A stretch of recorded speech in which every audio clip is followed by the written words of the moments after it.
Hello dear students, welcome to my channel. আমার ক্লাসে আপনাদের সকলকে স্বাগত। আশা করছি আপনারা সকলে শুনতে পাচ্ছেন কারণ আজকে দেখার ক্যামেরাটা একটু সমস্যা হয়েছে। যাই হোক, তো সকলকে অনেক অনেক ওয়েলকাম আমার ক্লাসে। আমার ক্লাসে আপনাদের সকলকে অনেক স্বাগত। আমার চ্যানেলে আপনাদের সকলকে অনেক স্বাগত। নতুন পুরনো প্রত্যেককেই স্বাগত। আমরা সাধারণতভাবে 2025-এর এসএলএসটি বিষয়কে সামনে রেখে আমরা কাজ করছি। এবং সেখানে আমি টিজিটি এবং পিজিটি লেভেলের প্রত্যেকটা বিষয় আপনাদের দেখানোর চেষ্টা করছি। প্রত্যেকটা বিষয় অর্থে 9th এবং 10th এর টেক্সট থেকে শুরু করে, গ্রামার থেকে শুরু করে আমরা সাহিত্যের ইতিহাস পর্যন্ত প্রত্যেকটা বিষয় দেখার চেষ্টা করব। যারা নতুন আছেন অবশ্যই যদি চ্যানেলটি আপনার উপকারে লেগে থাকে অবশ্যই লাইক, কমেন্ট এবং সাবস্ক্রাইব কিন্তু করতে ভুলবেন না এবং চ্যানেলটির পাশে থাকবেন। তো আজকে নবম শ্রেণীর দ্বিতীয় ভাষার একটি বই এবং দ্বিতীয় ভাষার বই বলতে দ্বিতীয় পাঠ্য, আপনাদের দ্বিতীয় ভাষার বইয়ের একটি পাঠ্য। সেখানে আমরা একটি গুরুত্বপূর্ণ বিষয় আলোচনা করব। তার সাথে সাথে আমি আপনাদের বলে দিই আপনারা প্রত্যেকদিন এই চ্যানেলে ক্লাস পাবেন। সেটি আমাদের সপ্তাহে বাংলা ক্লাস 4টি এবং 2টি করে সিডিপি ক্লাস। এই মুহূর্তে সিডিপি ক্লাসগুলো কন্টিনিউ করা যাচ্ছে না। প্রত্যেকদিনই পাবেন এবং রেকর্ডেড ভার্সনে পাবেন দুপুর 2টোর সময়। প্রত্যেকদিন আপনি দেখবেন এই চ্যানেলে আপনার জন্য কিন্তু বাংলার ক্লাসটি আপলোড করা হয়েছে।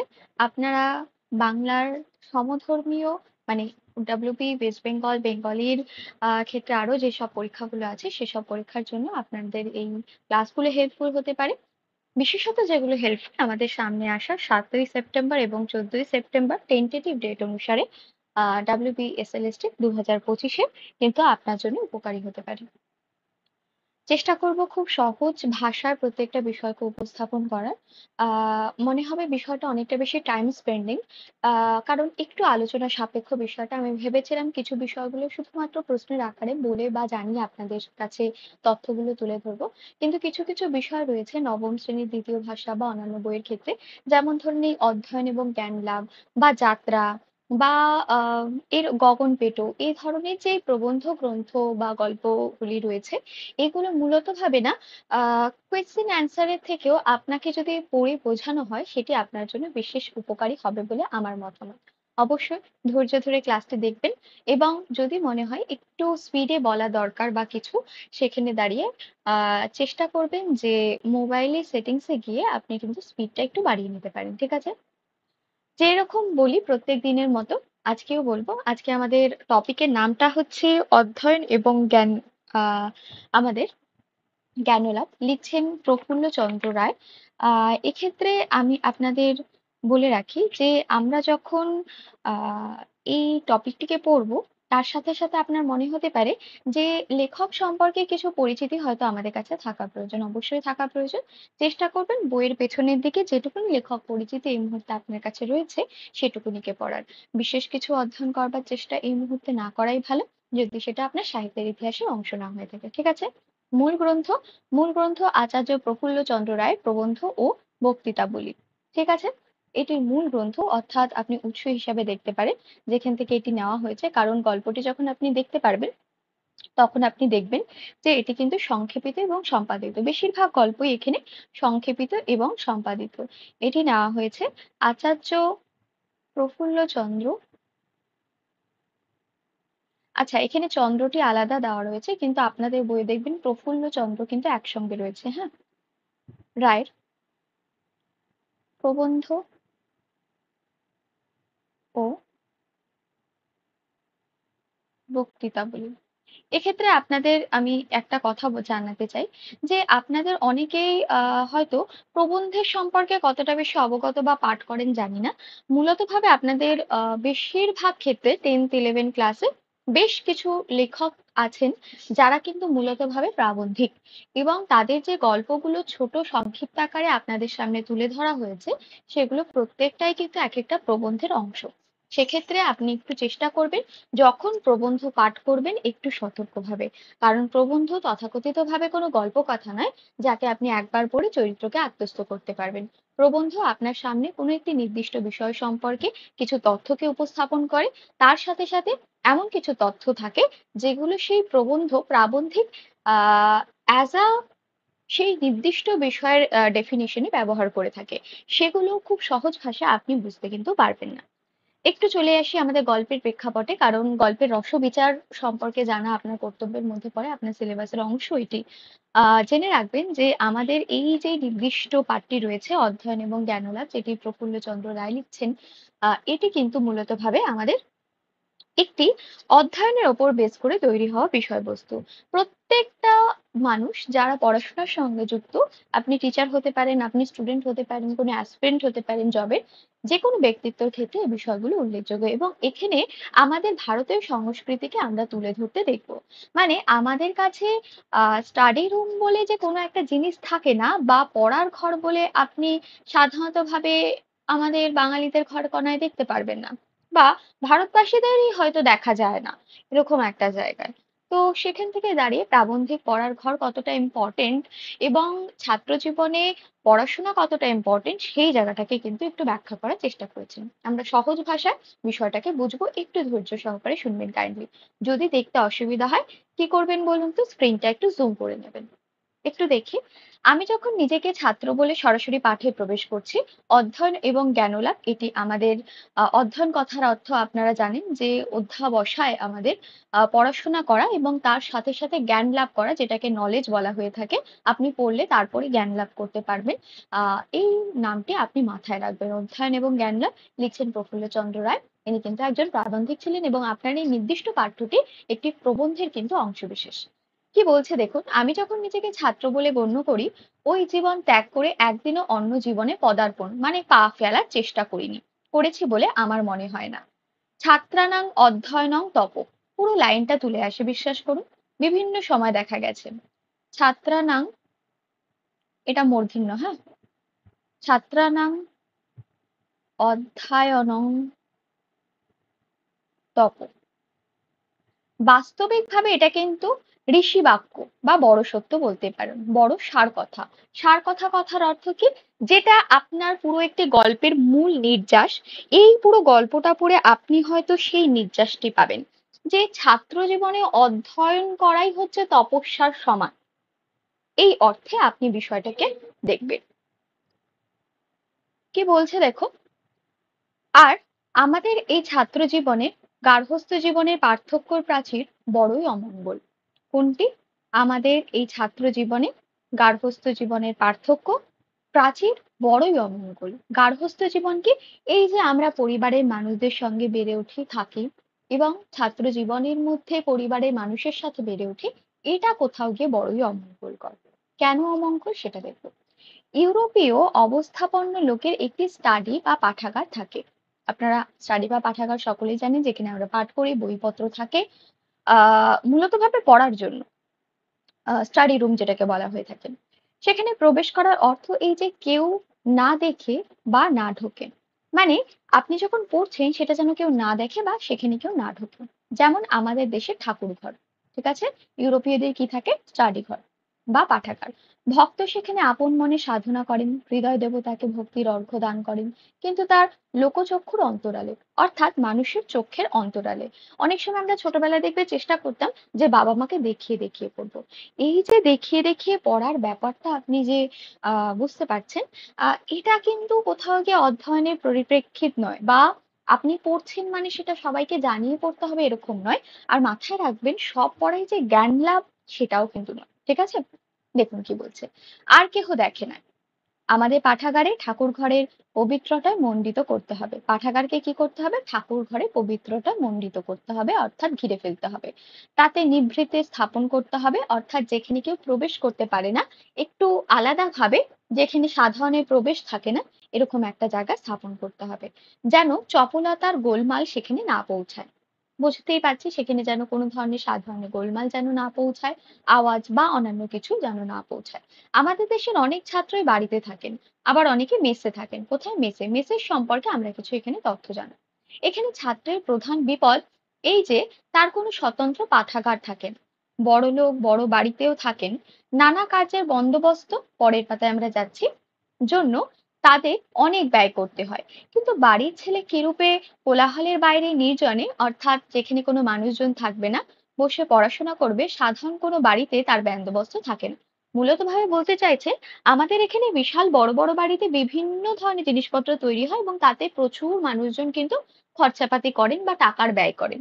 কিন্তু বাড়ির ছেলে জ্ঞান অর্জন করবে বা বাড়ির মেয়েটি যে শিশুটি যে জ্ঞান অর্জন করবে তার জন্য আলাদা করে কিন্তু স্টাডি রুমের ব্যবস্থা কিন্তু কোনো বাড়িতেই থাকে না। মানে বড় বড় বাড়িতে তো থাকেই না, তার মানে বুঝতেই পারছেন ছোট বাড়ির কি অবস্থা। কি বলছে দেখুন, এরূপ বন্দোবস্ত যে থাকা দরকার তাও ভালো করে উপলব্ধি করতে পারেন না। আর মেসের কথাই তো ছেড়েই দিন, কথাই নেই। আমাদের দেশের কথা আছে, একে উসকুস, দুয়ে পাট, তিনে গন্ডগোল, চারে হাত। লাইনটি মনে রাখবেন কোথা থেকে তুলে দেওয়া হয়েছে, আমাদের এই নির্দিষ্ট পাঠ্যাংশটি অর্থাৎ অধ্যয়ন এবং জ্ঞানের লাভ থেকে। কি বলছে, একে উসকুস, দুয়ে পাট, তিনে গন্ডগোল, চারে হাত। এটাকে আর আশা করছি ব্যাখ্যা করার প্রয়োজন হবে না। মেসে অনেকে একত্রে জোটে, কাজেই প্রত্যেকে হাটের মধ্যে গিয়ে পড়ে। হাটে হয় গন্ডগোল, সরস্বতী সেখানে টিকিতে পারে না। মন্দিরে যেরূপ ভক্তি জপ তপ আরাধনা পাঠাগার সেইরূপ ছাত্রের অধ্যয়ন এবং সাধনা। ছাত্রের প্রধান কর্তব্য অধ্যয়ন, ভেরি ভেরি ইম্পর্টেন্ট লাইন, মনে হচ্ছে সাধাসিধে এবং প্রয়োজনীয়তা নেই, but very very important line, এখানকার মূল বক্তব্য আপনি এটাকে মানতে পারেন। আর এই অধ্যয়ন তপস্যা ব্যতীত আর কিছু নয়। এই অধ্যয়ন কিন্তু মূলত কি বলুন তো, তপস্যা। প্রধান কর্তব্য কি? প্রধান কর্তব্য হচ্ছে কি অধ্যয়ন করা, এবং এই অধ্যয়নের উপযোগী বা অধ্যয়ন কি সমান, এটা কিন্তু তপস্যার সমান, যেটা আমরা একটু আগে পড়ছিলাম যে ছাত্রানাং অধ্যয়নং তপ। একাগ্র চিত্ততার এই তপস্যায় সিদ্ধি দান করে। একাগ্র চিত্ততাকে মনোযোগ সহকারে পাঠ করা। প্রথমে কথা এই যে কি করে পড়তে হয়, এটা ভীষণ ইম্পর্টেন্ট। আমরা যারা পড়াশোনা করি তারা কিন্তু আমরা অর্ধেক মানুষজনই খোঁজ রাখি না যে পড়তে কিভাবে হয়, পড়াশোনাটা হয় কিভাবে। মানে কাজের মাঝে কি পড়াশোনা হয় নাকি পড়াশোনার মাঝে কাজকে করে নিতে হয়, বা কতক্ষণ পড়লে সেই পড়াকে আপনি পড়া বলতে পারবেন আর বাকিগুলোকে পড়াশোনা বলবেন না, এটাও কিন্তু একটা প্রশ্ন। কি বলছে দেখুন, কয়েক ঘন্টা পড়ো, তারপর হিসাব রাখবার দরকার নেই। কিরূপ একাগ্রতার সহিত অধ্যয়ন করলে সেটাই সবার চেয়ে বেশি দরকার। Very very important line. আমরা অনেকেই বুঝতে পারি না যে আমরা ভাবি হয়তো 10 থেকে 12 ঘন্টা পাঠেই মনে হয় বিশাল উপযোগী একটা বিষয়বস্তু। যদি কোনো ব্যক্তি 10 থেকে 12 ঘন্টা না পড়েন, হয়তো তার একটা সঠিক নাম্বার আনা বা সঠিক জায়গায় পৌঁছানো সম্ভব নয়। কিন্তু বলছেন তিনি যে মানে কোয়ালিটি ইম্পর্টেন্ট, কোয়ান্টিটি নয়। মানে আপনার পরিমাণটা কতটা হচ্ছে সেটা ইম্পর্টেন্ট নয়, গুণগত মানের দিক থেকে কতটা ভালো একজন মানুষ বা আপনার এই পড়াশোনার যেই মানে কি বলবো গুণ রয়েছে সেটা কতটা উন্নত, সেটা কিন্তু দেখবার বিষয়। মানে আপনি 10 ঘন্টা পড়ে মনোযোগ সহকারে কোনো বিষয়বস্তু আত্মস্থ করতে পারেননি, 10 ঘন্টা পড়ে কিছু মানুষ আছেন যারা 2 ঘন্টাতে সেই বিষয়বস্তু আত্মস্থ করতে পেরেছেন, তাহলে বুঝতে হবে আপনার ওই 10 ঘন্টা কিন্তু কোনো একটি মানুষের 2 ঘন্টার সমান। বুঝতে পারছেন আশা করছি। কি বলছে দেখুন তারপরে, পড়াশোনার উদ্দেশ্য সফল করতে হলে ঘন্টার উপর নয় একাগ্রতার উপর নির্ভর করতে হয়। কতটা মনোযোগ সহকারে পড়ছেন, কতটা বুঝে পড়ছেন, আন্ডারস্ট্যান্ডিং লেভেল গ্রোথ করা ইম্পর্টেন্ট, যেটা আমি সবসময় বলি। এজন্যই হয়তো আপনাদের এই পাঠগুলোকে প্রত্যেক দিনের করা, কারণ এই প্রত্যেকটা লাইন আপনার কাছে ইম্পর্টেন্ট এবং খুঁটিয়ে পড়া ইম্পর্টেন্ট, যখন আপনার কাছে এক একটি নাম্বারও আপনাকে এক ধাপ এগিয়ে নিয়ে যাবে। তো সেক্ষেত্রে ইম্পর্টেন্ট। কারণ আমাদের ওয়েস্ট বেঙ্গলের মতানুসারে কি বলবো, পুরো প্যানেলটা অবৈধ হলেও আমাদের মূলত ভাবে যে পার্টির এক্সপিরিয়েন্স রয়েছে সেটি কিন্তু বৈধ। তো সেখানে আপনি বুঝতেই পারছেন আপনার কাছে নাম্বার কতটা ইম্পর্টেন্ট, আরো অনেক বেশি, সেইটা আপনাকে মাথায় রাখতে হবে কিন্তু। যাই হোক, আমি আজ সকালে খুব পড়েছি, কিন্তু মোটে 1 ঘন্টা কি তার বেশি। এইভাবে আমি রোজই পড়ি, তা রবিবার নেই, ছুটি নেই, অবকাশও নেই। এইভাবে সামনে নিষ্ঠা এবং একাগ্রতার সহিত পড়ে যেতে হবে। কিন্তু এদেশে ছাত্রদের প্রধান বিপদ গল্প, খেলা এবং আড্ডা। এদেশে ছাত্রদের প্রধান বিপদ কি? গল্প, খেলা এবং আড্ডা। একাগ্রতা তো সম্পূর্ণরই অভাব, অর্থাৎ মনোযোগের অভাব। তার উপর খেয়াল এবং হুজুকে, অর্থাৎ হুজুকে খেয়াল হয় যেগুলো সেরকম বিষয়বস্তু পড়বার সব সময় কেটে যায়। পরে যখন পরীক্ষার কাছে এগিয়ে আসে তখন আহার নিদ্রা ত্যাগ করে, খাদ্য ঘুম সব ত্যাগ করে রাত্রি জাগরণে স্বাস্থ্য নষ্ট করে তার জন্য প্রস্তুত হওয়ার বিপুল প্রয়াস। একে লেখাপড়া বলে না, এটা লেখাপড়া নয়। এটি ইউনিভার্সিটিকে ফাঁকি, কেবল মুখস্থ করে উদরস্থ করা, অর্থাৎ পেট পোড়া, পেটুক মিষ্টান্ন ভক্ষণের মতো। এরকম সন্দেশ টপাটপ করে গেলা, তারপর গলায় আঙুল দিয়ে বমি করা। সব সময়টা ফাঁকি দিয়ে পরীক্ষার কাছে এই টপাটপ মুখস্থ এবং উদরস্থ করার প্রয়াস, তারপর পরীক্ষা মন্দিরে গিয়ে একেবারে বমি। পরীক্ষার পর সরস্বতীর সঙ্গে সম্পর্ক লোপ, আর পাশ হলে হকার চাচার দোকানে গিয়ে পাঠ্যপুস্তক বিসর্জন। মানে মূলত ভাবে আপনি কি করুন বলেন তো, আমাদের এখানে যে পড়াশোনার ব্যবস্থাটা রয়েছে বা সিস্টেমটা রয়েছে, দেখা যায় পরীক্ষার আগে বাচ্চারা পড়ে, বাকি সময় খেলছে, ঘুরছে, আড্ডা দিচ্ছে। এখন তো আগেকার দিনে এগুলো দেখা যেত, এখন তো মানুষজন সাধারণত ফোন টিপতেই দেখা যায়। তো এগুলো আপনি দেখতে পারবেন, এবং দেখা যাচ্ছে কি যখন ইউনিভার্সিটিতে আপনি পড়াশোনা করছেন বা কলেজে স্কুলে আপনি যা কিছুতেই পড়াশোনা করুন না কেন, দেখা যাচ্ছে আপনি সেগুলো উদরস্থ করছেন, না বুঝে না শুনে, এবং কমন আসলে সেগুলোকে কিন্তু লিখে দিয়ে আসছেন। তো বিষয়টা হচ্ছে সেরকম। এবং যদি পাশ করে যান দেখবেন বই খাতার সাথে আপনার কোনো সম্পর্ক নেই। মনে পড়ে ছেলেবেলা জ্বর হতো। কি হতো? জ্বর হতো। কেবল মিছরি, বেদানা, কুইনাইন খাইয়ে খেতে হতো। কি কি খেতে হতো? মিছরি, বেদানা এবং কুইনাইন। বাল্যজ্বর বলে মনে করিয়া দেয়, বলে ওই জিনিসগুলো আমার একটা ভয়ঙ্কর বিতৃষ্ণা রয়েছে। ওগুলো আমার কাছে বিভীষিকা, ভয়ানক সমান। ঠিক আছে? ভয়ের সমান। পাশ করবার পর এদেশের ছাত্রদের পুস্তকের উপর ঠিক ওইরকম তীব্র বিতৃষ্ণা রয়েছে। লেখকের ছিল জ্বরের উপরে, আর জ্বর বলতে ওই যে নির্দিষ্ট থেরাপিটা ছিল জ্বরের জন্য তার উপর, এবং যারা আমাদের দেশের ছাত্রছাত্রীগণ আছে তাদের রয়েছে পুস্তকের উপর। বইগুলো তাদের কাছে আতঙ্কের বিষয় হয়ে ওঠে। পুস্তকে আজীবন সঙ্গী করতে হবে। কিন্তু আশ্চর্য এই যে পরীক্ষার পর বই আর পাবার জো নেই। শিবনাথ শাস্ত্রী মহাশয় কিছু কিছু কোটেশন আমরা পাবো এখানটা, ঠিক আছে, কিছু কিছু মানুষজনের লেখালেখি। কি বলছেন দেখুন, শিবনাথ শাস্ত্রী মহাশয় একবার তার ছাত্রকে বললেন, ব্ল্যাকিশ শেল্ফ কালচার বইখানা দাও। সে জবাব দিলে সেই বই নাকি তালাবন্ধ, দেখলে ভয় হয়। কে বলছে? শিবনাথ শাস্ত্রী তার ছাত্রকে বলেছিলেন। একটু নোট করে নেবেন যারা এখনো পড়েননি বা একটু মনে করে চেষ্টা করছেন। শিবনাথ শাস্ত্রী তার ছাত্রকে কার বই আনতে বলেছিলেন? ব্ল্যাকির ব্ল্যাকির শেল্ফ কালচার। ব্ল্যাকি একজন লেখক, এবং তার শেল্ফ কালচার বইটি কিন্তু দেওয়া হয়েছিল, মানে চেয়েছিলেন। সে জবাবে কি বলেছিল বলতো? সে বই নাকি তালাবন্ধ, দেখলে ভয় হয়। এ বড় দুঃখের কথা। হঠাৎ করে জিজ্ঞেস করতে পারে দুঃখের কথাটা কি। আপনাকে কিন্তু মাথায় রাখতে হবে, সৎ পুস্তকে অর্থাৎ যে পুস্তকে সঠিক উদ্দেশ্য সম্মত বা সঠিক বিবরণ দেওয়া রয়েছে, যা ছাত্রের হিতাকাঙ্ক্ষে প্রচারিত আর কি, আজীবন সহচর করতে হবে। সহচর মানে কি? আয় তবে সহচরী, আমরা গানটা শুনেছি। তো বন্ধু বান্ধবের মতো করে রাখতে হবে, বা যে আপনার সঙ্গে সঙ্গে ভ্রমণ করছে বা রয়েছে তাকে আমরা সহচর বলে থাকি। তো আজীবন ধরে সৎ পুস্তক পাঠে ভাব সংগ্রহ করতে হবে। হৃদয়ের উদ্দীপনাকে জাগিয়ে রাখতে হবে। প্রকৃত জ্ঞানের অনুশীলন করতে হবে। কবি সাদি পুস্তক লক্ষ্য করে যথার্থই বলেছেন, the mightily minds of old. And তারপরে কি বলছে দেখো, the never failing friends are they. কে বলছেন কথাটি? এটি কিন্তু কবি সাদি, ইংরেজ কবি। আসতে পারে যে আহ কবি সাদি কোন সাহিত্যের লেখক ছিলেন? তিনি কিন্তু ইংরেজ কবি সাদি ছিলেন। ইংরেজ কবি স্বাধীন। এবং তিনি কি বলেছিলেন? কি বলছেন দেখুন তারপরে, পুস্তক পাঠের উদ্দেশ্য সফল করতে হলে খুব বেশি পড়বার দরকার হয় না। অনেকে যা পায় তাই পড়ে। পরিণত বয়সেও তাদের এই অভ্যাস থেকে যায়। তারা কখনো পুস্তক নির্বাচন করে পড়ে না। ছুটি পেলে এখন অনেকের মনে হতে পারে পুস্তক নির্বাচন বিষয়টা কিরকম হয়ে থাকে। আপনারা অনেকেই হচ্ছে কাদম্বিনী সুইসাইড নোট পড়েছেন নিশ্চয়ই, আশা করছি। তো এই এক গল্প কথা আপনারা কতটা সত্যতা হিসাবে নেন আমার ঠিক জানা নেই। তবে সেটা কিন্তু একটি গল্প। আপনি কতটা আহ কতটা একজন লেখক তার রূপরস গন্ধ দিয়ে সে বিষয়টাকে তৈরি করেছেন। এবার সেই একটি বই পড়া এবং সাধারণ একটি গল্পের বই পড়া, যেটি আপনাকে সঠিক দিকে নিয়ে যেতে সাহায্য করছে, সঠিক দিক নির্দেশন করছে, এই দুটোর মধ্যে না পার্থক্য আছে। তো সেজন্য বই নির্বাচন করাও কিন্তু প্রয়োজন। আপনি যেন তেন প্রকারেণ বই পড়তে পারেন না। যেমন আপনি এখনকার যদি উদাহরণ দিই, আপনি এখন ফেসবুকে প্রচুর জ্ঞানী গুণী মানুষজনদেরকে দেখতে পারবেন, যারা মানুষ সম্পর্কে, বিভিন্ন ব্যক্তিত্ব সম্পর্কে, পাঠের সম্পর্কেও কোনো কোনো সময়, অর্থাৎ পড়ার জিনিস সম্পর্কেও কোনো কোনো সময় আমাদের কিন্তু তথ্যাদি দিয়ে থাকে। চেষ্টা করবেন যে অথেন্টিসিটিকে মেনটেন করা। আপনি নিশ্চয়ই সবাইকে ফলো করবেন না। সবাইকে আপনি বুঝবেন যে এই মানুষটি কিরকম এবং তার কাছে তথ্যগত জ্ঞান কিরকম থাকতে পারে। আপনি এরকম একজন মানুষের কাছে নিশ্চয়ই আপনাকে দেওয়া তার তথ্যগুলো একেবারে অন্ধ চোখে বিশ্বাস করে নেবেন না। ব্যাপারটা হচ্ছে কি সেরকম। তার মানে কি, মূল বিষয় হচ্ছে কি নির্বাচন করা, ভালো এবং মন্দের নির্বাচন।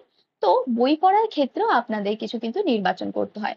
মার্কেটে এমন প্রচুর বই রয়েছে যেগুলো কি বলবো, পাবলিক খাবে। এখনকার স্পষ্ট কাঁচা গোদা বাংলায় বললে যেরকম হয়, এখন তো বইপত্র তেমন ভাবে কেউ পড়ে না, তবুও মূলত ভাবে মার্কেট চলবে, বাজারে চলবে, এরকম বাজার চলতে যা দর রয়েছে সেই বইগুলোর কিন্তু খুব ইসে থাকে। তো সেরকম একটা বই কিন্তু সেটা, কিন্তু আপনাকে কি পড়তে হবে বলুন তো? মূলত ভাবে যে বইগুলো আপনার হিতাকাঙ্ক্ষে ব্যবহৃত হচ্ছে বা হিতসূত্রে লিখিত হয়েছে এরকম বিষয়বস্তু। যাই হোক, ছুটি পেলে তারা অনেক রকমের পয়সা ব্যয় করে থাকে। বেড়াবার শখ মেটাবার জন্য দামি পোশাক, ট্র্যাঙ্ক, গ্ল্যাডস্টোন ব্যাগ কিনবে, কিন্তু ছুটিতে পড়বার জন্য কি বই সঙ্গে নিয়ে যাবে কখনো তা স্থির করে না। সাধারণ মানুষের কথা বলা হয়েছে এবং তিনি বলছেন পরিণত বয়সেও আমাদের বইকে সঙ্গে রাখা দরকার, কিন্তু দেখা যাচ্ছে মানুষ বাকি সমস্ত কিছুর ক্ষেত্রে ব্যয় করলেও আমাদের কিন্তু বইয়ের ওপর ব্যয় করছে না এবং সঠিকভাবে নির্বাচনও করছে না কোন বইটা পড়া দরকার, যেটা একান্ত প্রয়োজন। যেমন তেমন বই পড়া তো সঠিক নয় না। কি বলছে দেখো, তাই পড়বে, কিছু বিচার করবে না। ব্যারনের পদ্য থেকে এমারসন বলেছেন, he knew not what to say and she is sure. তো প্রথমে মনে হলো কি পড়বে, খবরের কাগজখানা তুলে নিলাম, আগে খবর পড়লাম, তারপর অন্য কথা পড়া হলো। শেষ বিজ্ঞাপন স্তম্ভ পর্যন্ত শেষ করা গেল, কি পাওয়া গেল কি বোঝা গেল তার চিন্তা করলাম না। মূলত ভাবে গোগ্রাসে কোনো একটা বিষয় আপনি জানলেন না, শুনলেন না, কোনো একটা বিষয়কে পাঠ করলেন কেবলমাত্র পড়তে হবে তার জন্য, এবং আপনার সামনে কিছু নেই তার জন্য। তো বিষয়টা কিন্তু সেরকম হলে কখনো চলবে না। এখানে আমরা বাইরেনের কথা পেয়েছি, এমারসনের কথাও কিন্তু আমরা কিন্তু পেয়েছি। এর আগে যে দুজনের কথা পেয়েছি সে দুজন আমরা একটু দেখে নিই। শিবনাথ শাস্ত্রীকে পেয়েছি এবং ইংরেজ কবি কিন্তু সাদিকে পেয়েছি। এই বিষয়গুলো আপনি যখন নতুন কোনো নাম পাবেন তার সাথে আরো একবার করে করে মনে করতে করতে যাবেন। এটাকে, এটা একটা পড়ার ধরন আমাদের, এটাকে সবসময় মেনটেন করবেন। কি বলছে দেখুন, যে কিন্তু এরকম ঠিক নয়, উদ্দেশ্যবিহীন পাঠ কোনো মতেই সঠিক নয়। সবার আগে পড়বার উদ্দেশ্য খুব ভালো করে বুঝতে হবে, তারপর রুচি অনুসারে পাঠ্য পুস্তক নির্বাচন করতে হবে, কারণ সকলে সব বই ভালো লাগে না। কিন্তু এটা উদ্দেশ্য মানে রেখে তার উপযোগী পুস্তক নির্বাচন করা এদেশের ছাত্রদের মধ্যে নেই বললেই চলে। যে কোনো লাইব্রেরি কর্তৃপক্ষকে যদি জিজ্ঞাসা করে দেখেন পাঠকগণ নোবেল নাটকই বা কত পড়েন বা ইতিহাস জীবনী বা কখনো কখানা পড়েন, দেখবেন তৃপ্তিকর উত্তর পাওয়া যাচ্ছে না। মানে মূলত ভাবে পড়তে দেখা যায় না বা তৃপ্তি আনবে আপনার জীবনে পাঠ্য বই সম্পর্কে সেরকম একটা উত্তর আপনি কিন্তু কর্তৃপক্ষের কাছ থেকে পাবেন না। কি কি বই সম্পর্কে? একটা হচ্ছে গিয়ে নোবেল সম্পর্কে, আরেকটা যেটা রয়েছে সেটা হচ্ছে ইতিহাস ও জীবনী সম্পর্কে। ইতিহাস ও জীবনী সম্পর্কে আপনি কিন্তু সঠিক একটা সামঞ্জস্যপূর্ণ উত্তর কিন্তু পাবেন না। কাজের সময় কাজ করতে হয়, খেলার সময় খেলা, তাহলেই মনে আনন্দ ও উৎসাহ থাকে। আমি সর্বদাই কাজ করি, আমার অবসর মতো আবার অবসর মতো করি না। একজন বড় ইংরেজ দোকানদার অফিসে এক মনে 5-6 ঘন্টা কঠিন পরিশ্রম করে কাজ করে, কিন্তু যেমনই কাজ শেষ হয় অমনি গঙ্গার ধারে খোলা মাঠে মুক্ত বাতাসে বেড়াতে যায়। তারা সে সব সময় সরি আহ থাকে না, কুড়েমি করে না, আড্ডা বা মজলিস জমে না।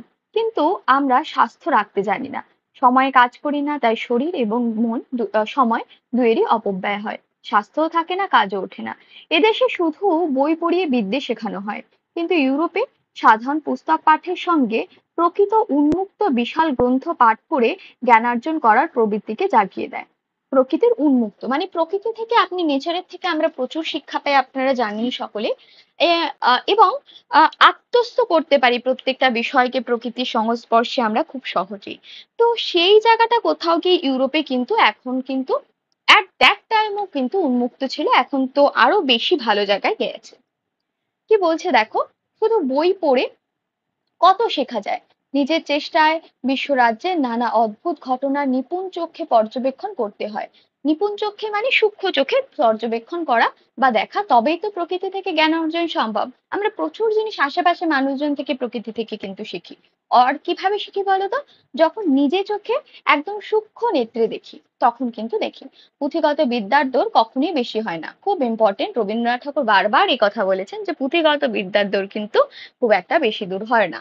কারণ সেটি বইয়ে লেখা বিষয়বস্তু, আপনি যতক্ষণ না সেটা প্রকৃতিকে ফেলছেন এবং তার সম্পর্কে জ্ঞান অর্জন করছেন, ততক্ষণ কিন্তু সেটা কোনো আহ জ্ঞান বলা চলে না। জ্ঞান is a knowledge, is a different thing. ঠিক আছে? Rote memorization and knowledge both are different thing. বিখ্যাত ঔপন্যাসিক ডিকেন্স, এখানে আরো একজনকে পাবো, আমরা এই চারজনের নামই মনে রাখবো। বাইরনকে পেয়েছি, এমার্সকে পেয়েছি, সাদিকে পেয়েছি, এই ডিকেন্সকে পেলাম আমরা। ইনি হচ্ছে গিয়ে একবার আমরা দেখেছি আসতে, ডিকেন্স কিন্তু একজন ঔপন্যাসিক ছিলেন। ঠিক আছে? তুমি উপন্যাসিকও লিখতে পারো, ঔপন্যাসিকও লিখতে পারো, তোমাদের তো এমসিকিউ আসবে, ওই নিয়ে চাপ নেই। সময় ছদ্মবেশে মদের দোকানে গিয়ে বসতেন। উদ্দেশ্য কি? মাতালদের কথাবার্তা শুনে তার প্রকৃতিকে বুঝে দেখা। এইভাবে নানান রকমের বিখ্যাত ইউরোপীয়রা মানব প্রকৃতি নিখুঁত করে জানবার চেষ্টা করেন। এই প্রকৃত অধ্যয়ন, এটাই প্রকৃত অধ্যয়ন, যেটা প্রকৃতির সঙ্গে যুক্ত, যেটা সত্যের সঙ্গে যুক্ত। মানব প্রকৃতির পর জড় প্রকৃতি পর্যবেক্ষণের দ্বারা তাও বুঝতে হবে। জুলজিক্যাল গার্ডেনে ইউরোপের নানান রকমের কীট পতঙ্গ, পশু পাখি প্রভৃতি জীবনযাপন প্রণালী অধ্যয়ন করেন। ফরাসি দেশের একজন উকিল 20 বছর, কত বছর? 20 বছর শুঁয়োপোকা এবং প্রজাপতি কেমন করে একে অপরে পরিণত হয় তা কিন্তু পর্যবেক্ষণ করেছেন। এটাই তার কৌতূহলপ্রদ বিবরণ লিপিবদ্ধ করেছেন। এছাড়া তিনি নিজের চোখে গুটি ও তুঁতপোকার জীবনযাত্রা ও ওই সকল কীট যে রেশম উৎপন্ন করা সম্বন্ধে অনেক আবশ্যকীয় নতুন কথা সৎজগৎকে জানিয়েছেন, সভ্য জগৎকে জানিয়েছেন। ইংরেজ এবং আমেরিকায় এটা একটা হবি বা খেয়াল। হবি কথার অর্থ আমরা কি পেলাম? মাথায় রাখবেন, হবি বলতে খেয়ালকে পেয়েছি। এছাড়া একজন শুঁয়োপোকা থেকে রেশম কীটকে প্রজাপতিকে হতে কত বছর পর্যবেক্ষণ করেছেন? দুটো আহ কি বলবো, সার্কেলই যখন হচ্ছে বিষয়টা, সেটাকে পর্যবেক্ষণ 20 বছর থেকে করেছেন। এবং তিনি কিন্তু পেশা একজন উকিল ছিল, এটা কিন্তু আপনাকে মাথায় রাখতে হবে। কি বলছেন দেখুন, কেউ গার্ডেনিং করে, কেউ বাগান করে, নানান রকমের ফুল উৎপাদন করে, এ একটা সুন্দর খেয়াল। কেউ বা প্রাণীতত্ত্বকে অধ্যয়ন করেন, আবার কেউ বা পতঙ্গ বিজ্ঞান বা অ্যান্থ্রোমোলজি। এখানে দুটো শব্দ পাবেন, একটা হচ্ছে গিয়ে অ্যান্থ্রোমোলজি, আর হচ্ছে গিয়ে অ্যান্থ্রোমোলজিস্ট। যিনি করছেন এবং যে বিজ্ঞান, দুটোর নাম কিন্তু আলাদা আসতে পারে। ঠিক আছে? সম্বন্ধে আলোচনা করেন। আমাদের ভূতপূর্ব গভর্নর লর্ড কারমাইকেল নিজে পতঙ্গ সম্বন্ধে আলোচনা করিতেন। কে বলছেন? ভূতপূর্ব গভর্নর। কাদের কথা বলছেন? কবি কিন্তু বা লেখক কিন্তু নিজের কথা বলছেন। এদেশে গভর্নমেন্ট পুনা কৃষি আহ কলেজে লেফ্রড নামক একজন মস্ত পতঙ্গবিদ আহ কে আনিয়েছিলেন। কোথা থেকে? কোন কলেজে কিন্তু আনা হয়েছিল? পুনা কৃষি কলেজে কিন্তু লেফ্রড নামে একজন ব্যক্তিকে আনা হয়েছিল। তিনি কিন্তু পতঙ্গবিদ ছিলেন। পুনা কৃষি কলেজ, ঠিক আছে, কলেজে যিনি এসেছিলেন গেস্ট লেকচারার হিসাবে, লেকচারার বলা ভুল, ওই গেস্ট হিসাবে আমাদের যারা আসেন, আহ লেফ্রয় এসেছিলেন। তিনি কি ছিলেন? তিনি কিন্তু পতঙ্গবিদ কিন্তু ছিলেন। তো তারপর কি বলছে দেখুন, তিনি কোন কোন পতঙ্গ শস্য নষ্ট করে সে সম্বন্ধে আলোচনা করেছেন। আমরা জানি শুধু পঙ্গপালই ফসল নষ্ট করে না, কিন্তু আরো অনেক রকম পতঙ্গ আছে যারা ফসলের বড় কম ক্ষতি করে না। ইনি তাদেরই জীবনচরিত আলোচনা করেছেন এবং কিসে তাদের নষ্ট করে তাদের নষ্ট করে ফসল বাঁচানো যায় তার আবিষ্কার করার উপায় কিন্তু দেখিয়েছেন। এই সকল ব্যাপার আলোচনা ও অধ্যয়ন আমাদের ব্যবসা ও ধনাগম সম্বন্ধে অনেক, ধনাগম মানে ধনের আগমন অর্থাৎ অর্থের আগমন, ব্যবসা এবং অর্থের আগমন সম্বন্ধে অনেক সাহায্য করেছে কিন্তু। যারা পতঙ্গ বিজ্ঞান অধ্যয়ন করেছেন তারা কি করে তুঁতের পোকা, আপনারা জানেন তুঁত পোকা থেকে কিন্তু আমাদের রেশম তৈরি হয় বা যেটাকে আমরা সিল্ক বলে থাকি। তো সেগুলো পাওয়া যায় এবং সেগুলো কিন্তু সায়েন্টিফিক্যালি করলে বিষয়টা কিন্তু অনেক বেশি ভালো হতে পারে। হয়তো তাহলে এখনকার দিনে যেরকম দাম বা কিছু সেই রকম কিন্তু হয় না। যারা পতঙ্গ বিজ্ঞান অধ্যয়ন করেছেন তারা কি করে তুঁত পোকাকে রোগের হাত থেকে রক্ষা করে বর্ধিত করতে হয় তা জানেন। গুটি পোকা থেকে কিন্তু আমরা এটাকে পাই মূলত ভাবে রেশমকে তার গা থেকে। গুটি পোকার রোগ হলে তা থেকে ভালো রেশম হয় না, যেটা আমরা এইমাত্র বলছিলাম। ফ্রান্সে অফ সিল্ক ওয়ার্ম অর্থাৎ গুটি পোকার রোগ সম্বন্ধে আচ্ছা পুস্তক প্রকাশিত হয়েছে। এই বই সব পড়ে যারা রেশম চাষ করেন তারা কিন্তু গুটি পোকার বর্ধিত করবার নানান ধরনের উপায় জানতে পেরেছিলেন, আর সেই কারণে রেশমের চাষে খুব লাভবান হন। মূলত ভাবে আমাদের যে রেশম চাষ হয় সেটা তো মূলত গুটি পোকার থেকে হয়ে থাকে, মানে গুটি পোকার থেকেই সেই রকম একটা বিষয় বেরোয়। আমরা ঠিক প্রসেসিংটা দেখাতে পারলে হয়তো অনেক বেশি বেটার হতো। তো ফ্রান্সে যে রেশমের উপরে যে ডিজিজ গুলো হয়ে থাকে, মানে মূলত ভাবে সিল্ক ওয়ার্ম বা গুটি পোকার উপর যে ডিজিজ গুলো হয়ে থাকে সেগুলো সম্পর্কে একটা কিন্তু পুস্তক প্রকাশিত হয়। এবং দেখা যায় এই চাষ করার পরে যে গুটি পোকার যে বর্ধিত হবার যে উপায় সেটা কিন্তু বাড়ে এবং তারা কিন্তু খুব লাভবান হয়। এবার আমরা দেখতে পারবো কোথায় কোথায় আমাদের দেশে গুটি পোকার চাষ কিন্তু হয়ে থাকে বা রেশমের কারবার। সেটা হচ্ছে মুর্শিদাবাদ এবং বহরমপুরে। রেশম চাষ কিন্তু দিন দিন উঠে যাচ্ছে, কারণ আমরা ওই অজ্ঞ চাষীদের হাতে ফেলে দিয়েছি যাদের গুটি পোকা সম্বন্ধে খুব বেশি জ্ঞান নেই। এবং এই সমস্ত কারণেই বলছি যে শেখার অনেক আছে, শুধু কিতাব পড়লেই হয় না, অর্থাৎ বই পড়লেই শুধুমাত্র হয় না, আরো বিশেষ কিছু আমাদের জানার থাকে যা আমাদের পার্শ্ববর্তী পরিবেশ বা প্রকৃতি থেকে বা বাইরের জগৎ থেকে আমাদের জানতে হয়। আমি আলবার্ট স্কুলে, লেখক আলবার্ট স্কুলে পড়তেন। সেখানে প্রত্যেক শনিবার কেশব সেনের বক্তৃতা করানো হতো। প্রত্যেক শনিবার কি করানো হতো? কেশব সেনের বক্তৃতা পাশে পাশে যখন লিখছি সেগুলোকে রিভাইজ করতে করতে যাবেন, ঠিক আছে? বক্তৃতা করানো হতো। বক্তৃতা করানো হতো কি বার? এটি শনিবার দিন। কোন স্কুলে পড়তেন?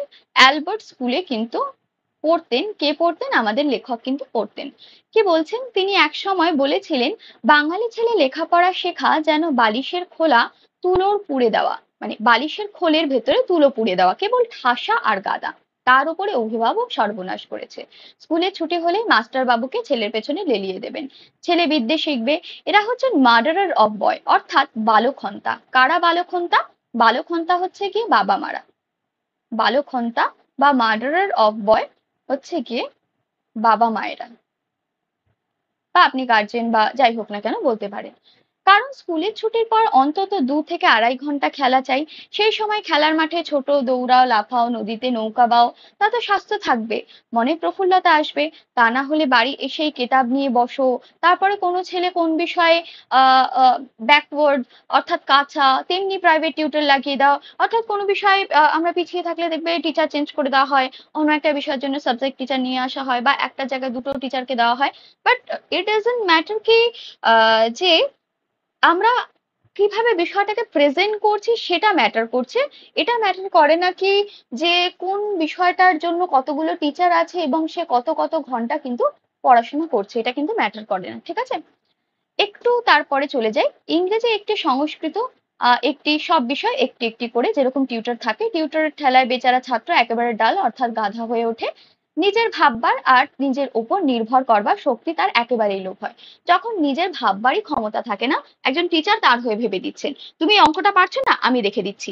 তোর এই সাবজেক্টটা হচ্ছে না, তার জন্য আমি দুটো টিচার রেখে দিচ্ছি। বাচ্চাকে বুঝতে দিন, বাচ্চা কিভাবে পড়বে, বাচ্চা কিভাবে আত্মস্থ করবে, তার কি করলে সুবিধা হয়। সবসময় মনে রাখবেন যে আপনি যখন অ্যাজ আ অ্যাসপিরেন্ট কোনো একটা কাজের জন্য যুক্ত হচ্ছেন, সেটা পড়াশোনা হোক বা অন্যান্য কিছু হোক, মাথায় রাখবেন যে এই যে অ্যাসপিরেন্টস এর জায়গাটা, এটা একটা বৃহৎ জায়গা। এবং জ্ঞান, নলেজ বা আপনি যদি কোনো একটা জায়গা কোয়ালিফাই হতে চান, আপনার নিজের একটা স্টাডি প্ল্যান থাকা উচিত। কিভাবে পড়লে আপনি বুঝতে পারেন each and everyone is a different person. মানে প্রত্যেকটা মানুষই আমাদের বৈচিত্র্যের একটা দেশে, বৈচিত্র্য পুরো প্রকৃতি আমাদের তৈরি করেছে বৈচিত্র্যপূর্ণ ভাবে। আমি যে কথাটা আস্তে বললে বুঝি, হয়তো কেউ সেই কথাটা আপনি যদি জোরে বলেন নাও বুঝতে পারে। মানে আমি বলতে চাইছি, ধরুন আমি আপনাকে স্পিডে বলে, একজন আগের দিন কমেন্টে লিখেছিল যে আপনি ম্যাডাম, আমি ক্লাস 9-এ পড়ি না, তো আপনি একটু ধীরে ধীরে বলুন। এবার তার থিঙ্ক ইজ যে ক্লাস 9-এ যদি পড়তে, তাহলে আমি তোমাকে আস্তে আস্তে পড়াতাম। দ্য থিঙ্ক ইজ যে আমি ফার্স্ট পড়াচ্ছি, দ্যাটস ওয়াই কি তোমার এক্সাম আছে, তোমার যাতে খুব কম থেকে কম সময় লাগে, এই সমস্ত বিষয়। তো সবার জন্য আমাকে তার মানে বুঝতে কি হবে, আমার অপোজিটে থাকা মানুষগুলোর মধ্যে কেউ আস্তে পড়লে বিষয়টা বুঝতে পারে। কেউ যদি আমি যেভাবে পড়ি বা আমি যেভাবে ফ্লুয়েন্টলি এগিয়ে যাই খুব স্পিডে, আমি যে কোনো ক্লাস নিই বা এসে করি ভীষণ স্পিডে করি, তো সেক্ষেত্রে অনেকের সুবিধা হতে পারে, অনেকের অসুবিধা হতে পারে। আমি আয়ে দিন শুধুমাত্র ইনি নন, তিনি তার ভ্যালুয়েবল কমেন্টস দিয়েছেন আমাদের জন্য, এই জন্য তো ভীষণ থ্যাংক ইউ যারা কমেন্ট করেন তাদেরকে প্রত্যেকে। তো দ্য থিঙ্ক ইজ যে আমি এরকম প্রচুর কিন্তু কমেন্ট পাই যে যেখানে দাঁড়িয়ে আমাকে কিন্তু বলা হয় যে ম্যাডাম একটু আসতে পড়ান, নাহলে কিন্তু বোঝা যাচ্ছে না। তো সবার ধারণ ক্ষমতা কিন্তু এক নয়, সেটা বুঝতে হবে। এবার বাচ্চাকে সেটা বুঝতে দিন এবং বাচ্চাকে নিজেকে বলতে দিন। যেদিন বাচ্চা বলছে তার প্রয়োজনের কথা, তার আকাঙ্ক্ষার কথা, তার বুঝবার কথা, নিজের আন্ডারস্ট্যান্ডিং গ্রোথ করার নিজে থেকে চেষ্টা করছে, বাচ্চা কিন্তু সেদিন থেকে শিখতে শুরু করবে। তখন একটা জায়গায় আপনাকে দুটো টিউটর দিতে হবে না, বা গার্ডিয়ানকে একেবারে কি বলবো মেল ফোর্সের মতো কাজ করতে হবে না। তো এই হচ্ছে বিষয়। কি বলছে দেখুন তারপরে, যে তাই বলি এই প্রথার অনেক দোষ আছে। কোন প্রথার কথা বলা হয়েছে? এই যে আমাদের এখানে যে বিদ্যা দানের যে প্রথা রয়েছে, যেটা একটার পর একটা টিউটরকে চাপিয়ে দেওয়া, বিষয় সম্পর্কে না জানলে সেটাকে ঠেসে ঠেসে আত্মস্থ করানো, কোলবালিশের মতো যেখানে খাপটা রয়েছে তুলোগুলোকে ঠেসে ঠেসে ভরা হচ্ছে। বেসিক নলেজ বলতে তার কাছে কতটুকু আছে? আপনি তো একজনকে কবিতা পড়িয়ে দিলেন, একজনকে গল্প পড়িয়ে দিলেন, আপনি তার মুখস্থ করে কেউ হয়তো গল্প, ধরুন আপনি এই গল্পটার কথা বলছি, অনেকে করবেন কি যে একবার করে এটাকে রিড দিয়ে তারপরে কি করবেন বলে তো কোয়েশ্চেন অ্যান্সারে যাবেন, ম্যাডাম কোয়েশ্চেন অ্যান্সার কিন্তু করাতে হবে। দ্য থিঙ্ক ইজ যে এখান থেকে আমি আপনাকে যেভাবে দেখানোর চেষ্টা করছি অনেকের না মনে হতে পারে, সেটা আলাদা বিষয়, কারণ আমরা প্রত্যেকে সামান্য। এবার আমি যদি তিনটে প্যাসেজ কিছুটা সময় নিয়ে প্রত্যেকটা জিনিসকে যখন আমি বুঝে বুঝে যাচ্ছি, প্রত্যেকটা ইম্পর্টেন্ট জায়গাকে যখন আমি বুঝে বুঝে যাচ্ছি, আপনি বুঝতে পারবেন যে আপনার যদি এখান থেকে 2 নম্বর আসে, আপনি যদি পিজিটি লেভেলে 2 নম্বর আসে, আপনি এখান থেকে 4 নম্বরের উত্তর প্রপারলি করতে পারবেন। আপনাকে তার জন্য 10 বার বা 4 বার কিন্তু মুখস্থ করতে হবে না, যে ম্যাডাম আমাকে বারবার দেখতে হচ্ছে কোয়েশ্চেন গুলো মুখস্থ করার জন্য। বিকজ আপনি আন্ডারস্ট্যান্ড করে গেছেন, আপনি বুঝে গেছেন। দ্যাটস ওয়াই আপনাকে কিন্তু গদ ধরা ঠেসে ঠেসে মুখের মধ্যে ধরতে হবে না। আপনাকে যখন আমি প্রথমেই একেবারে প্রবন্ধটা শুরু করেছিলাম, তখন কিন্তু আপনাকে বলেছিলাম যে আমরা আজকে কিসের ওপর পাঠ করব? আমরা তো বইয়ের ওপর পাঠ করব, যে পড়তে কিভাবে হয় বিষয়টা সম্পর্কে। তখনই আমাদের মনে একটা ধারণা চলে, আচ্ছা পড়তে কিভাবে হয়, তার মানে একটু শোনা যাক তাহলে বিষয়টা। অনেকের মনেই আসবে এই কথাটা। অবশ্যই কিন্তু ধৈর্য সহকারে শুনবেন, আমার কিন্তু এটুকুনি বলার থাকবে। যাই হোক, কি বলছে এমারসন, কি বলছেন গাইডেন্স সম্পর্কে একবার দেখুন, যে গার্জিয়ানস আর বেনিফিটার্স বাট আমাদের বিভিন্ন সময় দেখা যাবে বা sometime they act like the worse male force. অভিভাবকগণ ছেলের ক্ষেত্রে বেনিফিশিয়ারিস হয় ঠিকই, কিন্তু পরবর্তী সময় বা কিছু কিছু সময় দেখা যায় ভয়ঙ্কর অপরাধ সাধন করছেন বা অপকার সাধন করছেন, অর্থাৎ ক্ষতি করছেন। মূল কথা, বেশি পড়লেই বিদ্যে যে হয় না, আমি আজীবন ধরে সামান্য একটি বিদ্যা আয়ত্ত করার চেষ্টা করেছি, কিন্তু পাঠ্য ওই 1 ঘন্টা। অবশ্যই সবার জন্য কিন্তু এই 1 ঘন্টা নয়, আমি বারবার করে বলবো, বৈচিত্র্যপূর্ণ দেশ, বৈচিত্র্যপূর্ণ মানুষ। আপনি একই মায়ের কোল থেকে, একই যমজ শিশু, একই ভ্রূণ থেকেও যদি উৎপন্ন হন, আপনারা জানবেন যে তাদের মধ্যেও বেসিক একটা ডিফারেন্স বা পার্থক্য থাকে। সেখানে দাঁড়িয়ে 40টা বাচ্চা যদি আপনার সামনে থাকে, 40টা বাচ্চার মধ্যে 40 ধরনের বোঝার ক্ষমতা কিন্তু গ্রোথ করে। ঠিক আছে? Each and every mental condition একে অপরের থেকে কিন্তু ডিফারেন্স, তার আন্ডারস্ট্যান্ডিং ক্ষমতা, অবজর্ভ ক্ষমতা কিন্তু ডিফারেন্ট। তো আপনি যেভাবে বুঝবেন সেভাবে নিজে বোঝার চেষ্টা করুন। ম্যাডাম পড়িয়ে দিলেন এভাবেই হয়তো বোঝা যায় এমনটা নয়, আপনার বোঝার জিনিস অন্যভাবেও হতে পারে। ঠিক আছে? যাই হোক, কি বলছে দেখুন, আমাদের বাঙালি ছেলের জীবন যেন একটা ভার বওয়া। কিরকম? ভার বওয়ার মতো। বেদান্ত মতে কিছুই নয়। 2000 বছর আগে আমরা চিরকাল শুনে আসছি জীব মানে কিছুই নয়, নলিনী দলগত জলমিভ।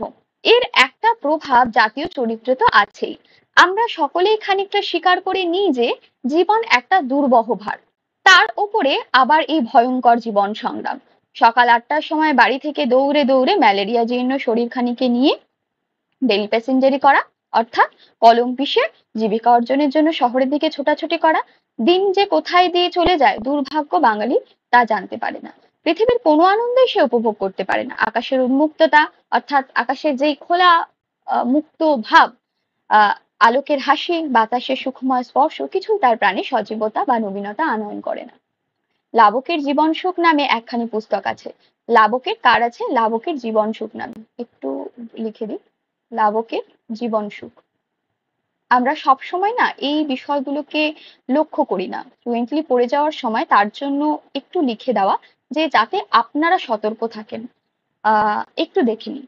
এই পুস্তকে তিনি বলছেন, জীবন কি শুধু ঔষধ গেলা? জীবনের আনন্দ উপভোগই বিধাতার উদ্দেশ্য। কিন্তু আমরা কর্মদোষে সেই সাফল্য বিফল করি। পাখি গায় কেন, প্রজাপতি মধু আহরণ করে কেন, যদি বিধাতার সৃষ্টিতে আনন্দ না থাকে? এই পর্যন্তই আপনাদের পাঠ্য ছিল। এবং এই কথাগুলো কোথাকার থেকে নেওয়া, এদিকটা আপনারা কতটা দেখতে পাচ্ছেন আমি ঠিক জানি না। আমি একটু এদিকটায় লিখি, ঠিক আছে? কি বলছে? লাবকের, এই যে শেষের দুটো লাইন পেলে, এটি লাবকের জীবন সুখ নামে একটি গ্রন্থ থেকে কিন্তু, বা একটি পুস্তক থেকে কিন্তু নেওয়া হয়েছে, ঠিক আছে? এই প্রত্যেকটা বিষয় আপনি মাথায় রাখবেন। অনেকগুলো তথ্য রয়েছে, মনে রাখবেন যখনই কোনো প্রবন্ধ আকারে গ্রন্থকে আপনি পাঠ করবেন বা গদ্যকে পাঠ করবেন, সেখানে না প্রচুর তথ্য আপনার সামনে আসবে। ধরুন এই পথে প্রবাসী অন্নদা শঙ্কর রায়ের যে গল্পটা, সেটাও কিন্তু একাধারে প্রবন্ধাদি, ঠিক আছে? তারপর প্রমথ চৌধুরীর বর্ষাকে পড়বেন, আপনাদের পাঠ্য হিসেবে রয়েছে। তারপর ধরুন এই গল্পটি, তার সাথে সাথে পালামৌ কিন্তু একটি আপনি গ্রন্থ বলতে পারেন, মানে ভ্রমণ সাহিত্য বলে ওটাকে, সঞ্জীব চন্দ্র চট্টোপাধ্যায় লেখা, ওটাও কিন্তু একাধারে প্রাবন্ধিক টাইপের। মনে রাখবেন প্রবন্ধ হচ্ছে সেই বিষয়গুলো যেখানে আপনি বিভিন্ন বিষয় সম্পর্কে তথ্যকে আহরণ করবেন, রসাস্বাদন নয়, ব্যক্তি কোনো একটি জিনিস সম্পর্কে জ্ঞান অর্জন করে প্রবন্ধের সাহায্যে। তাই প্রবন্ধকে চেষ্টা করবেন সতর্কভাবে পড়তে। প্রবন্ধের পরতে পরতে রূপকার্থে বিষয়বস্তুকে উপস্থাপন করা থাকে, মানে একটি কথার আড়ালে অন্য কথাকে বোঝানোর চেষ্টা করে, এবং সঠিকভাবে কোনো একটা দৃষ্টিভঙ্গি আপনার কিন্তু তৈরি বা গড়নের চেষ্টা করে প্রাবন্ধিক। সেক্ষেত্রে যখনই প্রবন্ধ সূত্রাকারে গদ্য পড়বেন, কারণ এগুলোকে তো আমরা প্রবন্ধ বলতে পারবো না, প্রবন্ধের অংশ, চেষ্টা করবেন ধৈর্য সহকারে প্রতিটি লাইন দেখে পড়বার, কারণ দ্বিতীয়বার এত বড় একটি প্রবন্ধ আপনার পড়ার কিন্তু সময় হবে না। অবশ্যই যারা চান তারা কিন্তু একটু লিখে দেবেন। একটু আমি দেখিয়ে দিই যে আমরা কি কি জিনিস আমরা এখানে দেখেছি। অনেকগুলো বিষয় দেখেছি। প্রথমত এই গদ্যটির নাম অধ্যয়ন এবং জ্ঞানলাভ, যেটি প্রফুল্ল চন্দ্র রায়ের লেখা। এটার মূল কথা হচ্ছে ছাত্রানাং অধ্যয়নং তপ। এবং এখানে আমাদের যিনি প্রাবন্ধিক আছেন, তিনি ব্যাখ্যা করছেন যে ইউরোপীয় সাহিত্যের জ্ঞান লাভ বা ইউরোপীয় জ্ঞান লাভ বা অধ্যয়ন দৃষ্টিভঙ্গিটি কিরকম এবং আমাদের ভারতবর্ষের দৃষ্টিভঙ্গিটি কিরকম। তার সাথে সাথে বিভিন্ন কবিদের আমরা নাম পেয়েছি, এবং দেখতে পেয়েছি যে কিভাবে একটা আড়ষ্ট পাঠ্যপুস্তকের সাথে কয়েক ঘন্টা থেকে 1 ঘন্টা থাকা অনেক বেশি উপকারী হতে পারে। গুণগত মান থেকে বিষয়বস্তু উপস্থাপনে সঠিক হতে হবে পরিমাণগতের তুলনায়, ঠিক আছে? এই কিছু বিষয় ইংরেজ কবি সাদিকে আপনি এখানে পাবেন। কর্তব্য কি কিভাবে দেখা হয়েছে, এছাড়া শিবনাথ শাস্ত্রী সেলফ কালচার নামে যেই বইটি, ব্ল্যাকি সেলফ কালচার নামে একটি বই ছাত্রর কাছে যাওয়ার ফলে তার প্রতিক্রিয়া কেমন ছিল, বলেছিল যে বক্সে বন্ধ করে রেখেছে, বই দেখলে নাকি ভয় করে। তো এরকম বিষয়বস্তুগুলো আপনাকে মাথায় রাখতে হবে। তার সাথে সাথে ব্যারন এমারসনের কিছু তথ্য রয়েছে। কোন বইগুলোর কথা জিজ্ঞেস করলে আপনি সুখ তৃপ্তিকর একটা অভিজ্ঞতা পাবেন না, লাইব্রেরিয়ান বা যারা কর্তৃপক্ষগণ রয়েছে তাদের থেকে, মূলত নোবেল এবং ইতিহাস জাতীয় কাহিনী। এবং ইংরেজদের ক্ষেত্রে বা আমেরিকান বা যারা ইংরেজ রয়েছে তাদের ক্ষেত্রে হবি বা খেয়াল, এটাকে আমরা বলি, এবং সেগুলো কিরকম হয় সেই একটা দৃষ্টিভঙ্গি। সাথে কোথায় তুচ্ছ চাষ হচ্ছে এবং কিভাবে এই বিষয়গুলোকে আমরা ব্যাখ্যা করেছি, কবি কোন স্কুলে পড়তেন, তার সাথে শনিবার দিন কার বক্তৃতা দেখানো হতো, এই সমস্ত বিষয়গুলো আপনাকে মাথায় রাখতে হবে। আশা করছি বিষয়বস্তুগুলো আপনাদের কাছে ক্লিয়ার। যদি ক্লাস ভালো লেগে থাকে অবশ্যই বারবার করে বলবো লাইক, কমেন্ট এবং শেয়ার করবেন। একটু ধৈর্য সহকারে ক্লাসগুলো দেখবেন, ক্লাসগুলো আপনার জন্য উপযোগী হবে যদি আপনি পিজিটি এবং টিজিটি লেভেলের জন্য পরীক্ষার উপযোগী একজন অ্যাসপিরেন্ট হয়ে থাকেন। এক্ষেত্রে বলে রাখি, এই যে বারকোডটা দেখছেন এটি আমাদের টেলিগ্রাম চ্যানেলের বারকোড। ইফ ইউ ওয়ান্ট কি আমার আরো একটু ভ্যালুড করা প্রয়োজন, ধরুন এই প্রাবন্ধ সম্পর্কে আপনার একটু নিজেকে ভ্যালুড করা প্রয়োজন, আমি প্রত্যেক দিনই চ্যানেলের ক্ষেত্রে কিন্তু সেটি দিয়ে থাকি কিছু প্রশ্নপত্র, যেটি আপনি সলভ করে আপনি কতটা তৈরি আছেন পরীক্ষার জন্য সেটুকু নিয়ে আপনি চেক করতে পারেন। এবং এই নির্দিষ্ট চ্যানেলে এই মুহূর্ত পর্যন্ত কোনো ধরনের কোনো বাণিজ্যিক উদ্দেশ্য নেই, এটা সকলের উদ্দেশ্যে আমি বারবার বলি। ক্লাস কখন হয়? প্রত্যেকদিন দুপুর 2টোর সময় রেকর্ডেড ভার্সনে আপনাদের ক্লাস আপলোড করা হয়। বাংলা ক্লাস 4টি হয়, সিডিপি ক্লাস 2টি হয়, সপ্তাহে আপনি 6টি ক্লাস কিন্তু পাবেন, ঠিক আছে? এক্ষেত্রে সিডিপি ক্লাসগুলো রেগুলারলি কন্টিনিউ করা এই মুহূর্তে সম্ভব হচ্ছে না। তো এসএলএসটির জন্য মূলত ক্লাসগুলো আমরা দিচ্ছি গ্রামার বেসের ক্লাস আর টেক্সট বেসের কিছু ক্লাসেস আলোচনা পর্বের মাধ্যমে প্রেজেন্ট করার চেষ্টা করেছি। তো সকলকে অনেক ধন্যবাদ আজকে ক্লাস দেখার জন্য, আমাদের ক্লাসে যুক্ত হওয়ার জন্য। এবং অবশ্যই বারবার বলবো, যদি ভালো লেগে থাকে অবশ্যই লাইক, কমেন্ট এবং শেয়ার করবেন, চ্যানেলটির সাথে থাকবেন। এবং আজকে ক্লাস এই অবধি, সকলকে অনেক অনেক ধন্যবাদ আজকে ক্লাস দেখার জন্য। দেখা হচ্ছে নেক্সট ক্লাসে, নেক্সট ভিডিওতে। অবশ্যই চ্যানেলের সঙ্গে যুক্ত থাকুন, পজিটিভিটির সাথে পড়াশোনা করতে থাকুন। Thank you so much. Be yourself by Nandita Ghosh.